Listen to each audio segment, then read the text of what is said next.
What's going on, people? Welcome back to AFTV. And listen, we got some more breaking news for you guys, and it's rolling in at the moment. I've got Turkish with me. Turkish, you well? Yeah. All right, let's get straight into it. The first headline is Arsenal interested in out of favour Man City João Cancelo. That came from the Telegraph this morning, and we're also going to discuss in this breaking news live because there's so much news we've got to do. 2 in 1. Reiss Nelson's has been offered a third contract to stay, an extension, which is yet to be decided if he's going to accept it or not. But let's start with João Cancelo. Like I mentioned before, broke this morning from the Telegraph. 28 years old, turns 29 this month. Obviously a right back that we know. Currently on loan to Bayern Munich from Manchester City. Our new buddies, shall we say. Obviously he's a left back, but he can play right back. Similarly to what Zinchenko provided for us at Arsenal, he can provide as well if he actually makes his move here. He went on loan in January. He had scored 1 goal at Bayern Munich since being there and got 4 assists as well. João Cancelo, it's looking like, his contract's going to be done, his loan's going to be done in the summer. It doesn't look like they're going to take the option to buy. I think it's 70 million euros that Bayern Munich will have to pay. So that's 62 million pounds. I don't think Thomas Tuchel is going to go with it from what I'm hearing and what I'm reading. But his contract at City is up in June 2027. That's 4 years from now, Turkish. I mean, Cancelo is a great player. Is he an Arsenal player? Is one question. Or do you see this? Would you like to see Cancelo at Arsenal? What do you mean though? Is he an Arsenal player? Would you see him at Arsenal? Is there a player that you could see figuring this in the Arsenal side going forward? Like they're going to really take it seriously to try and get him? Yeah, because Arteta's a modern manager in terms of his philosophy, the system he's trying to use.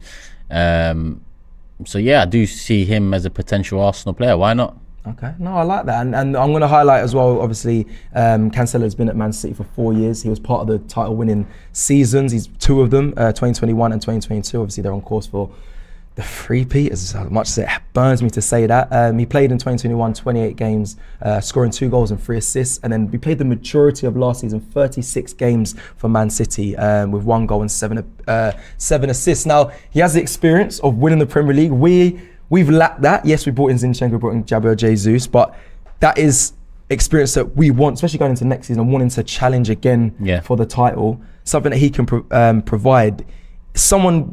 We should really be pushing for. If he's available, it looks like he's going to be, because obviously there was a bit of a disagreement between Cancelo and Pep. That's why he obviously went to Bayern Munich, and Bayern Munich don't seem to be wanting to pay the money to keep him. A player that you think Arsenal should really be pushing for?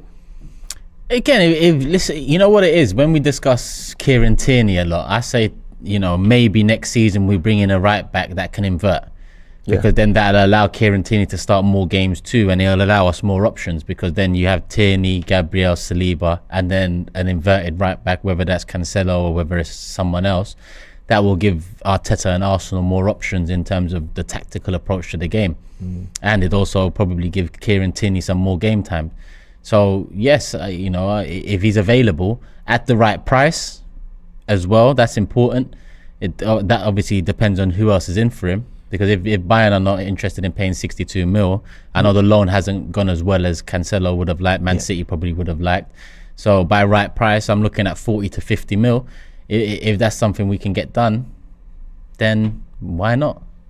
Okay, 40 to 50 million. I mean, that'd be a great price for him. I'd love to have Cancelo in the side. Now, we know about, I just spoke about it recently, the falling out between Pep and Cancelo. It was mainly after the World Cup. Pep went with Rico Lewis and Nathan Ake favoured them, and apparently it wasn't.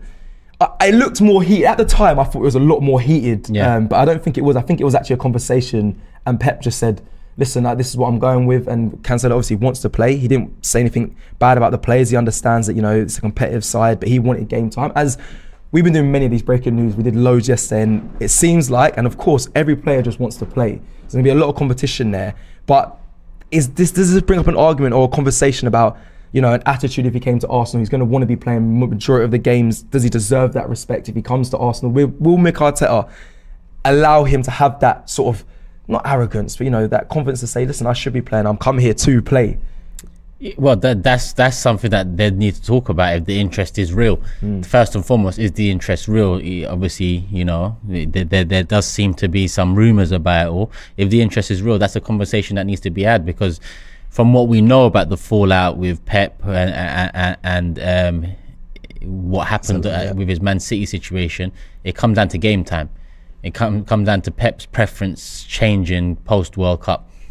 So does he come in and start week in, week out for Arsenal? No, in my opinion. Reason being because Ben White done so well this season at right back. You can't then all of a sudden strip him of that position and then bring in Cancelo. I think, like I said, there'll be games where it makes sense to have an inverted right back. There'll be games where it makes sense to have an inverted left back. I just don't think you start Zinchenko and Cancelo in the same game. Seriously? I suppose it doesn't make sense because both sides will be, kind of free rolling. He's a poor defender. Let's get that right. He's a poor defender. If we're talking about his defensive attributes. It's poor harsh. He's not his strength. Same as Zinchenko's, but I think they're good defenders. I just don't think they're not. I don't know. I think Zinchenko's poor defensively. Wow, so I'd say Cancelo's poor defensively as well. Even Trent, who's been one of the best fullbacks over the years in Premier League, he's poor defensively. So when it comes down to these attacking inverted fullbacks, they tend to have that in common, that defensively they're not the greatest. They're there to provide the overload in the midfield or to aid the attack. And Cancelo does that, Zinchenko does that. So I couldn't see a team with both starting, but no pun intended, but it'd be more ammunition for the Arsenal. Yeah, because it's more options. It's more options for Arteta to fix his tactical approach, whether it be games in Premier League, whether it be games in Europe, and it might open the door for more game time for Tierney. I'm going to keep on leaning back on that because I don't want to lose Tierney. And the reason Tierney doesn't get many, hasn't had many games this season is because the only fullback we really have that is tried, tested in this inverted role is Zinchenko. Yeah. And that happens to be on Tierney's side. If we bring in one that can do it from the right-hand side, I think that opens up more game time for a better defensive fullback on the left, which is Tierney. Yeah, just quickly on the right-back side as well, obviously you bring Cancelo, Tomiyasu. Do you expect him to keep Tomiyasu? Obviously we've got Ben White there. Do you look to move on? Tomiyasu, he has been injured for the majority of the season, or do you keep all three? Because if you keep Zinchenko and Tierney, I think I'd love to keep them all and have them all. I'd love to have Cancelo, Tomiyasu, Ben White. This is dreamland right now, Zinchenko and Tierney. Do you think is that something that you think Arsenal try and push to do, or they look to try and move on some of that, bolstered position? I think you add to what we have. Cool. And if we lose anything that we have, we need to go in and bring in essentially a like for like. That goes for who we discussed yesterday, and that's Xhaka. It goes for what we're discussing today in Kieran Tierney. The fullbacks that look, this is my vision for next season. Let's say Zinchenko and Tierney are our left back options. Yeah.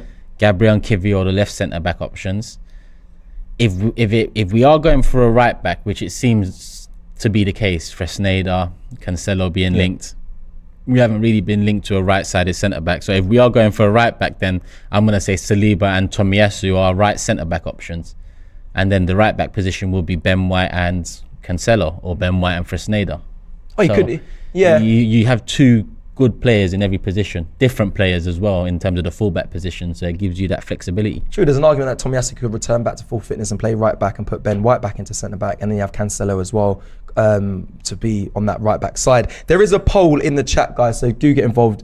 Should we sign Cancelo? I think a lot of the majority will probably say yes. I see a lot of Man City people in the comments as well saying 75 million for Cancelo. Yeah, they're mad.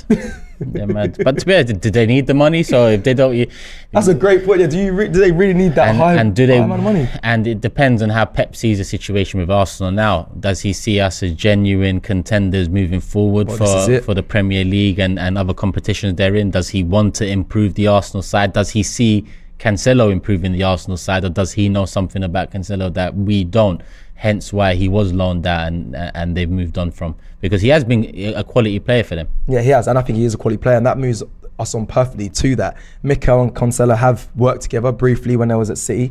Are you tired? Are people tired listening and watching of us taking Man City players, or is it something that we should continue to do? Whether City will let him go to us, is it something you're getting frustrated of seeing, or do you prefer it? Are they the caliber of player we should be targeting as players from City, even if they're not main starters? Listen, there's a balance to it all. You're not going to catch City by just taking their leftovers, but at the same time, City has been such a great side over the years that some of their leftovers can really push you on in terms of closing the gap to Manchester City. Zinchenko and Jesus did that, having come in last summer. When you look at how we've performed this season, I don't liken it to over the years how we've gone for Chelsea's players, Right. because we tended to go for Chelsea players over the hill. Luis, his best days were behind him. Czech, best days behind him. A few more players over the years too. Would some City fans not say some of these players are, I wouldn't say over the hill, but they're fringe players. They're players that they're not really too bothered about.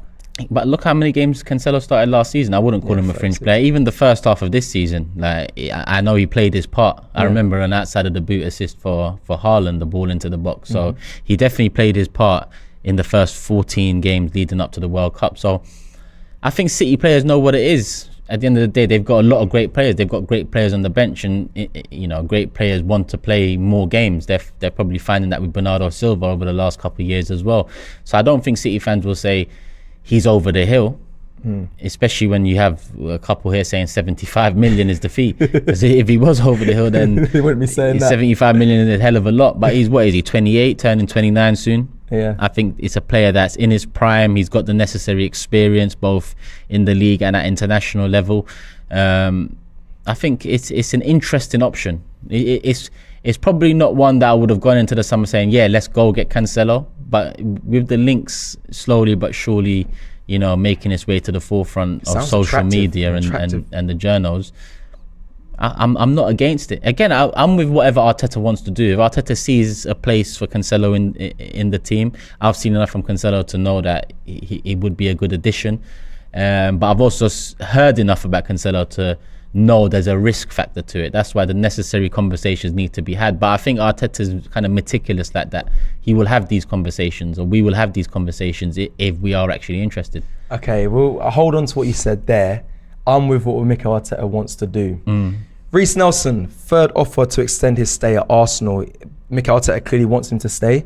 You may have different opinions on this one then, because I want him to stay.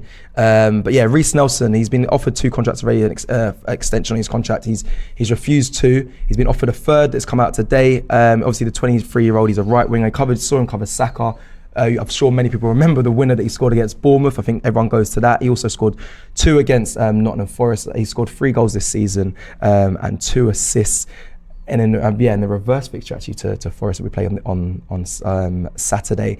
Reiss Nelson, this is going to be a good conversation because for me, I want to see him stay. I'm glad that Arsenal are pushing to keep him. I know you might have different opinions on here, Turkish, but obviously his contract is up in the summer, so he can walk away for free if he doesn't sign a new deal. But there's one thing that's probably holding him here as well, is the fact that yes, he can walk for free, so he wants a bumper contract that is a really nice one, because he knows if he gets bought by another club, he can probably negotiate a bit more on his salary. So he's probably going to want a bigger bumper contract. On top of that, the reason why he may not be wanting to sign that third offer yet is because he's had a lot of interest. Brighton, AC Milan, there's some of the clubs, and the third one, which there's word that Crystal Palace have been really pushing for Reiss's signature, and I can see why that's attractive to Reiss Nelson. He's a young player. I think Crystal Palace is a good club, Premier League club. He's from South London. He was born in Elephant and Castle. He knows South London. Crystal Palace is a South London side. Sambi Lokonga's currently there, so he can have conversations with him and how it's been. So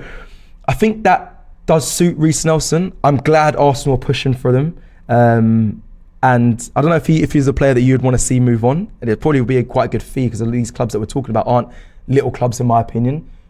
Your thoughts, Reiss Nelson? Are you saying, bro, it's time for you to listen? If it's time for you to go, allow this, or no, stay? Because Mikel Arteta, you said it. Listen, with Mikel Arteta wants, I'm with what he wants. Yeah, but okay. So with Reiss, I look at it 2 ways. If we're offering contracts, obviously Arteta must want him as part of the squad.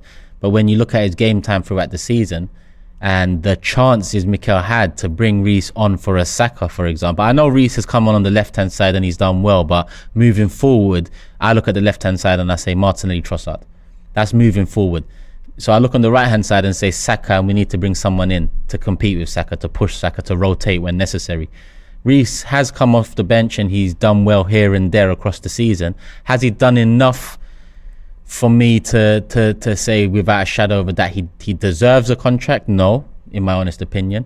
But has he been given enough chances to prove that he's deserving of a new contract? Again, the answer is no. So I'm kind of 50-50 on it. If we're offering him a new contract, it seems like Mikel wants him. But if you look at the game time, especially towards the back end of the season, and the amount that Saka's played, and the lack of subs in regard to Saka, how much faith does Mikel have in Reiss Nelson? That would be another question. So Reiss is probably looking at that himself and thinking the same thing. A new contract, is positive, but game time is also a necessity at his age. It's not like he's an up and comer anymore. It's not like he's that young, prospect from the Hayland Academy coming through. He's got some experience. He's played for Arsenal, I wouldn't say many times, but enough over the years. It's hard to actually judge whether this contract would be strictly for depth to be used in like a League Cup, or maybe the not throwaway FA Cup games. You don't know if you get throwaway FA Cup games, but maybe the FA Cup games against lower league opposition and stuff like that. Because I would have expected to see him more than I've seen him this season if Arteta had more faith in him. Is that not what you need, those squad depth? I really think it's good that we're doing this, and I feel like I'm worried that he's going to be like the Serge Gnabry for me. Reiss goes away and goes to another club, and he just excels, he flies, and we're in a few season time screaming like, bring back Reiss, like how he was doing Serge Gnabry. I think, yeah, you're right. He hasn't had as much game time as I expected, especially this season. But Saka's been doing Saka things, and if he's fit, Saka starts. I think next season there's a conversation where we spoke about yesterday. Next season, Arteta's going to be very much, this is a squad. It's going to be rotation. I feel like Arteta wants to keep Reiss for that reason. I think he'll get a lot more game time next season if he stays. And I really like the fact that they're doing this. I mean, he pushed for Eddie Nketiah to stay. I think that was the right decision in the end. Mikel Arteta really pushed for him to stay. Didn't want him to leave. Listen, Eddie's not the superstar striker. Why did you say it's the right decision? Because what he contributed to, I think. What did he contribute? 4 goals. But towards the back of the end of last season. The Man United winner. Fair enough. Yeah. Fair enough. Right place, right time. Put it in the back of the net. But in general, if we're analysing the season, I think he contributed. I know we didn't win the league. 100k a week. Yep. And the number 14 shirt. Yeah, you don't. If you put on the 14, that's a bit mad. But even the 100k, forget the 14 shirt. Even 100k. No, but that's every player's price. Everyone's getting more salaries and more higher wages now, Turkish. You know that. If we've looked at a few of them this week. They're going higher and higher. It's going to get to that stage. 100's probably going to be low soon for Arsenal Football Club. I think Eddie contributed enough, in my opinion. Oh, yes, we didn't win the league. Yes, we didn't get top 4 in the end. But he contributed where he could. Xhaka as well. He fought for Xhaka to stay. I think Xhaka had a big involvement in last season and this season. 100%. I think he did the right decision in doing that. I think he's this season and last season. This season. He made sure. I said last season, this season. Nope. I'm not sticking with that. Definitely this season. But I think both seasons. I know you're going to say just this season, but he's got it right there and wanted to pursue with him. I think the same with Reiss Nelson. I feel like Arteta knows what he wants. I think he gets it right when it comes to these sort of decisions and wanting players to stay. And listen, I want Xhaka and Eddie now to probably move on, but I feel like Reiss Nelson can have a big impact and a big involvement come next season, and I like the fact that they're pushing for him. But yeah, that was something I was questioning what you think of if you're wanting him to say, listen, you're the one at the North London derby singing, we got Granit Xhaka and Eddie. Don't forget how you come out of that game saying, I've dreamed for times like this. You get caught up in the moment. Get me away from home against Spurs. It was 2014, so 9 years since we beat them away from home. Of course. And man, I've been back in the team all season. Yeah. Eddie signed the contract last summer. Everyone knows my thoughts on it. But at the end of the day, we're approaching the next summer on, and I'm not just analysing it off 4 goals in January, beginning of February. I'm analysing it across the season. Again, if we're talking about Eddie, how much faith has Arteta had in Eddie across the season? Not much. Trossard comes in January, takes over up front in February, and since then we haven't seen Eddie start a game. But Eddie did step in after the World Cup at Christmas, and he done what we won games. We did win games, 100%, and I give him credit for that.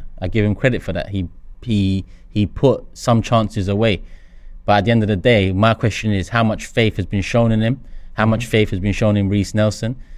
Rob Holding, that's another one that he stuck by, and when push comes to shove at a crucial time of the season, when it was necessary to put him in, or it seemed necessary to put him in, we find the drop off, and we realise that that's skewing facts here though, because Rob Holding, yes, you're right, but he's not fighting for Rob Holding to sign a new deal or stay. Rob Holding signed a new deal. Yeah, he was. You wouldn't say he's fighting for him to stay there. Rob Holding was just all we had, really, to cover that to cover that position. I don't think Arteta ever I don't believe he favours. And Eddie was all we had, and Reiss Nelson was all we had to cover these positions. Who else is behind Saka but Reiss? Marquinhos came in, but realistically he needed something. So it's there. I mean, how much faith has been shown in them? And I'm not using this as a stick to beat Arteta. Of course not. My thing is, from what I've seen, there's not much faith been placed in these players. So we're talking about Reiss now. With Reiss, that's a question that Reiss will have to ask himself. He'll have to ask the club. I probably see this contract offer more as to retain value moving forward.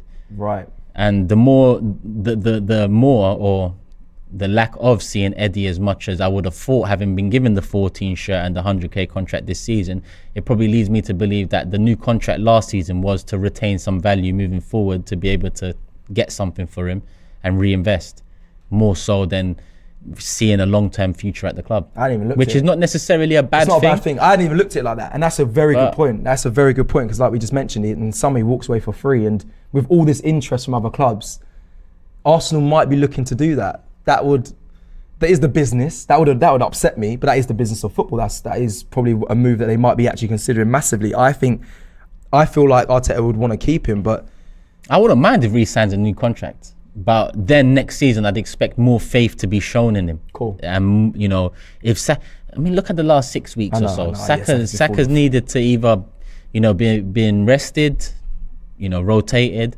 subbed off. And we've only seen how much minutes not even just the last 6 weeks, how much minutes has Nelson played throughout the whole season? Hardly any comes off. Does it add up to 90? But potentially, because against Forest he came on quite early. Around half okay, time, so potentially, but realistically, the amount of minutes he's seen this season doesn't lead me to believe that Arteta has a lot of faith in him. But in those minutes, it was very effective. He was. Yeah. And I wanted to see more from him because of those minutes. But Arteta didn't. And like I said before, whatever Arteta wants, cool, I'm with it. But with this one, it seems a bit, is this contract to retain value and potentially, seek a sell in the next year or two? Or is it actually a contract to have him there, push Saka, get more game time? Not too sure about that, because I would have thought we would have saw that this season. Okay, well listen guys, there was a poll in the chat for should we sign Cancelo. 800 plus of you voted. 77% of you said yes, 23% said no. There is a current one in the chat as well. Reiss Nelson new contract deserved, yes 66%, and no say 35%. We are slowly closing towards the end of this news, but there is a few other little things that did pop up. Arsenal are working on structuring a deal. This is what we saw from Fabrizio today. Arsenal are working on structuring a deal worth 92 million for West Ham United midfielder Declan Rice. That would be a record signing for Arsenal. Obviously, our current record signing is Nicolas Pepe for 72 million. So looking to break that by going to 92 million. There was also word from David Ornstein as we went live. Literally, when I tell you news is breaking imminently from Arsenal. So stay tuned on AFTV. Gabriel Martinelli is from David Ornstein saying that he will not be able to feature for the rest of the season due to the injury he picked up against Brighton. So that is very sad news. For me, massive personally as well. I mean, I know I'm just delivering the news here, but I do want to just mention that I hope you recover very, very fast and very well, and you're okay. Gabriel Martinelli, get through it, and the team's behind you, and we're all behind you, because he's a player that I've loved this season. I know you've been a big fan of Martinelli this season. It's sad to hear that news. I know Caicedo in the week apologised and said, I believe he said, I wish I didn't make that challenge, or I could take it back. Yeah, I've seen something like that. That's what I was trying to find. But there was a comment, it was in this a few days ago from him, and now hearing that news that Gabriel Martinelli is out for the rest of the season, it makes things a little bit more sadder, because I think Martinelli's had a great season. I'm sure he would want to end it as well. These last 2 games with at least a goal or assist, or have some sort of involvement in it, even though we haven't picked up the Premier League title, is a shame that he's going to be out for the rest of the season. That came from David Ornstein as we went live as well. And that is, I believe, all the news. I do want to leave people that are listening and watching just with some closing thoughts. Firstly, obviously, Cancelo. How much do you believe that can be a possibility that he comes to Arsenal in the summer, and would you want to see him here? And then lastly, Reiss Nelson. Is it to protect his value, we want to offer him a new contract, or is it no, Mikel Arteta wants to use him next season extended contract offer. That's what I want to know from you guys. I'll leave you with that. Turkish, thank you for joining me. No worries. Like the video if you like the video, people. Stay tuned to everything coming your way on AFTV because things are dropping and breaking, and we are here to deliver you the news and our opinions and also your thoughts and feelings on it as well. So stay tuned for everything coming your way from AFTV. We'll see you again very soon. Love. Don't forget, the Invincible podcast is coming to you live. It's going to be taking place at the Islington Assembly Hall on Tuesday, the 23rd of May. Tickets are available right now. Click the link and get involved now. Come and join us.